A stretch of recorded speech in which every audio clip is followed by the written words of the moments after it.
Well, thank you very much. It's an honor and privilege to be out here today to speak with you. It's also an honor and privilege to stand here underneath the flag of the United States of America. I took an oath to uphold and defend the Constitution of the United States. It's an oath I took seriously, and I know there's many in the audience today who have taken the same oath, and I know there's some people out here who are watching us who have taken the same oath. Thank you for your service. But the important thing about that oath is what it stands for. It doesn't stand for, I will defend the President of the United States no matter what. It stands for, I will defend the Constitution.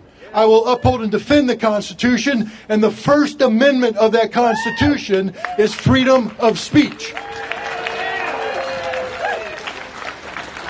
In June of 1971, lawyers from this building argued a case before the United States Supreme Court.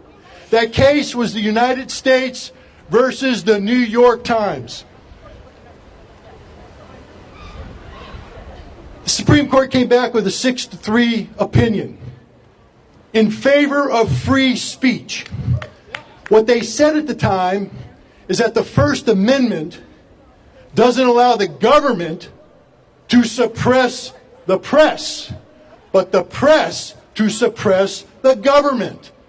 That the purpose of free speech is so that the people can hold their government accountable for the crimes and the misdeeds they do, that the government can never hide behind a shroud of secrecy and cite secrecy as a defense against, or as a way of suppressing free speech. It was a very important decision. One that if journalists today were a half of what they were 50 years ago, they'd be here in overwhelming numbers supporting this very cause.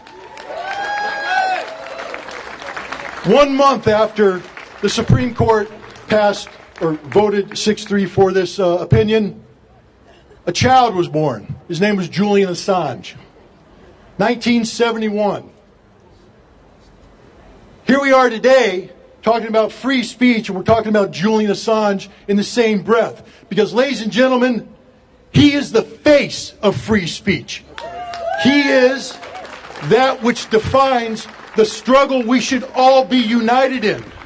Standing up for our right to say what we want, when we want, to whom we want. Now, unfortunately, Julian Assange may be extradited to our country. I hope it doesn't come to that. But if he does, I demand that the U.S. courts pay attention to the words written in the opinion of United States versus the New York Times, where the Supreme Court chided the lower courts and said, you should never have even heard oral arguments on this. That you can never allow the government to use secrecy as an excuse to suppress free speech. What has Julian Assange given us? Julian Assange has done nothing more than that which we demand of everybody who claims to be a journalist. That is, to find the facts, report the facts, and turn them over to the people so they can judge the facts and hold people accountable for the facts. He's exposed war crimes. He's exposed the lies of the U.S. government. And again, I didn't take an oath to serve the U.S. government. I took an oath to defend the Constitution. Embarrass the U.S. government when it needs to be embarrassed. Hold our elected representatives accountable for what they do in our name. It's a shame, but I'm proud of it, that a foreigner has to serve as a better example of defending American values than many American journalists. Now we gather here under this flag. This flag is supposed to stand for something. I wore this flag proudly on my shoulder when I served in the Marine Corps. But this flag stands for the defense of truth.